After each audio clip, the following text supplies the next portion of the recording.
हमारे एक को लीडर जिन्होंने 21 साल की उम्र में आरसीएम किया, 22 साल जान लगा के किया, आज इस दुनिया में नहीं है।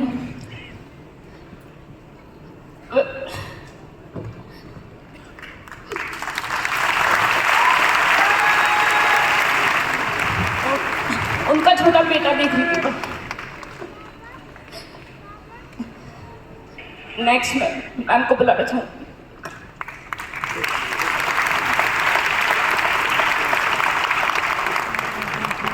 जय आरसीएम आप सभी को। नाम शुभा रत्नेश जैन, रायपुर छत्तीसगढ़ से बिलोंग करती हूँ। मैं रत्नेश जैन जी की वाइफ हूँ, जो हमारे नए साथी हैं। या मैं उन्हें ये बताना चाहूँगी, रत्नेश जी एक सीनियर कोर लीडर थे, सफायर की पिंक पे थे।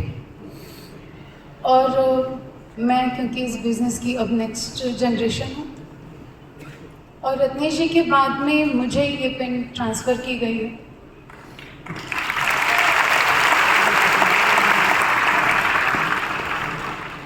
जब ये बिज़नेस रत्नेश जी के जीवन में आया तो उनकी उम्र मात्र 21 साल थी। एक 21 साल के युवा ने इस चीज़ को निर्धारित किया कि किस तरह उन्हें अपने जीवन को बदलना है। और उसका सबसे बड़ा शायद कारण ये था कि पारिवारिक जो इनकम थी उस समय मात्र 7,000 रुपये थी। 7,000 रुपये एक पारिवारिक इनकम बड़ी कम हुआ करती है, जहाँ पे दो बड़ी बहनें, माता पिता, खुद रहना, संघर्षों से भरा जीवन जीना आसान नहीं होता। तभी शायद इतना मुश्किल काम रत्नेश जी कर पाए थे कि मात्र 21 साल की उम्र में वो ये निर्धारित कर चुके थे कि उन्हें ये बिज़नेस करना, और इतनी शिद्दत से उन्होंने किया था। मात्र 3 महीने में रॉयल्टी थे, 10 महीने में टेक्निकल थे, और 5 साल में स्टार रूबी पर थे।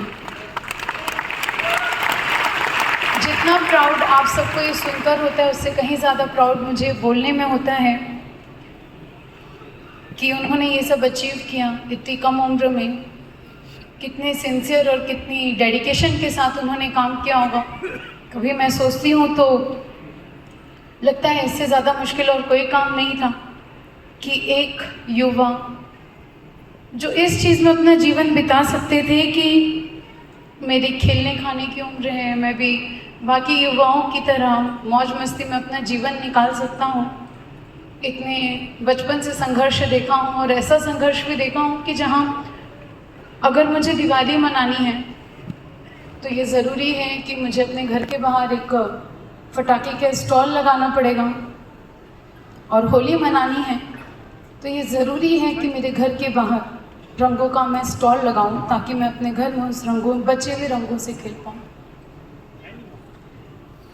ये परिवार की सच्चाई को एक्सेप्ट करते हुए उन्होंने ये इस तरह से काम किया। जिस दिन उनके जीवन में आरसीएम आया होगा ना, मुझे लगता है उस दिन भगवान की उन पे नज़र रही होगी। कहते ना, शायद सरस्वती माँ बैठी हो जुबां पर, उसके बाद उन्होंने कभी पीछे मुड़कर नहीं देखा। रहवासी जगदलपुर के थे, एक बड़े छोटे से घर में रहा करते थे। मैं अगर रत्नेश जी का सबसे पहला ड्रीम आपको बताऊं तो आप सब यहाँ हंसेंगे। रत्नेश जी ने अपने इनकम के सबसे पहले चेक से वॉशिंग मशीन ली थी, क्योंकि उन्हें लगता था बाकी काम करना आसान है, पर ये जो मेरी जिम्मेदारी मेरे सर पे है ना कि मुझे कपड़े धोने पड़ते हैं, ये मैं नहीं करूँगा। तो उन्होंने अपनी चेक से सबसे पहले अपने घर में वॉशिंग मशीन ली थी, जो इतने छोटे सपने के साथ चालू करे। और उसके बाद अगर वो जगदलपुर में सारे घर लिया, गाड़ी ली, बाइक्स ली, बड़े शौकीन थे। हर बार कुछ न कुछ चलता रहता था, क्योंकि दिमाग में सब करने के, वहाँ ले लेने के बाद दिमाग में फिर खुरापात आई कि चलो थोड़ी सी उड़ान और भरी जाए। जगदलपुर में तो सब हो ही गए, अपने आप रायपुर में मैं आगे बढ़ूँ।